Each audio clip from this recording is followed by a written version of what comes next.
News येथे सावकाराचं कर्ज फेडण्यासाठी कंबोडियात किडनी विकणाऱ्या रोशन कुडे प्रकरणात खळबळजनक माहिती समोर आली। कुडे यांच्यासह अन्य तिघांचीही किडनी काढण्यात आल्याचं धक्कादायक वास्तव समोर आले। मानवी अवयव तस्करीचं जाळं देशभरात पसरल्याचं स्पष्ट झालंय। या आंतरराष्ट्रीय रॅकेटचा पर्दाफाश करण्यासाठी SITची स्थापना करण्यात आली।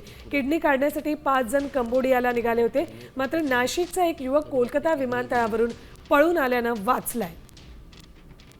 हे आहेत रोशन शिवदाची कुडे। सावकारी कर्ज फेडण्यासाठी कंबोडियात चौघांनी किडनी विकली। महाराष्ट्र, उत्तर प्रदेशसह इतर 2 राज्यातील तरुण या रॅकेटचे बळी पडले। तर नाशिकचा तरुण कोलकाता विमानतळावरून पळाल्यानं तो वाचलाय। लाओसमध्ये बनावट कॉल सेंटरमध्ये डांबून गुन्हे करण्यास भाग पाडलं जातंय। या प्रकरणी 8 जणांची SIT समिती स्थापित करण्यात आली आहे।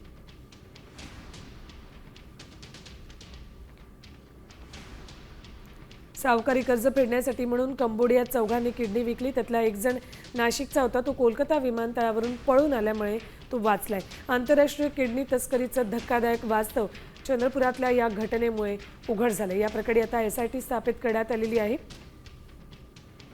किडनी तस्करीचा पर्दाफाश करण्यासाठी म्हणून 8 सदस्यांची SIT स्थापित केली आहे। 5 जणांना कंबोडियाला घेऊन जात होते, त्यापैकी चौघांची किडनी काढण्यात आली, तर एक जण कोलकात्यावरून पळून आलाय। थेट जाऊयात आमचे प्रतिनिधी पराग ढोबळे यांच्याकडे।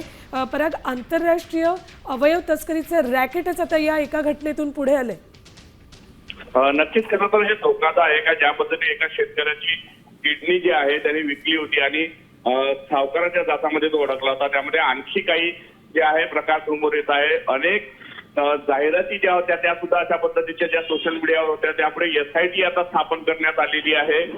या सगळ्या प्रकरणाचा जेव्हा तपास होईल त्यामध्ये मोठ्या प्रमाणात जे आहे धागेदोरे जे आहे पोलिसांच्या हातून लागतील आणि कशा बरोबर, आणि पद्धतीने नेमके आरोपी कोण आहे त्यांच्यापर्यंत SIT पोहोचेल। धन्यवाद पराग संपूर्ण माहितीसाठी।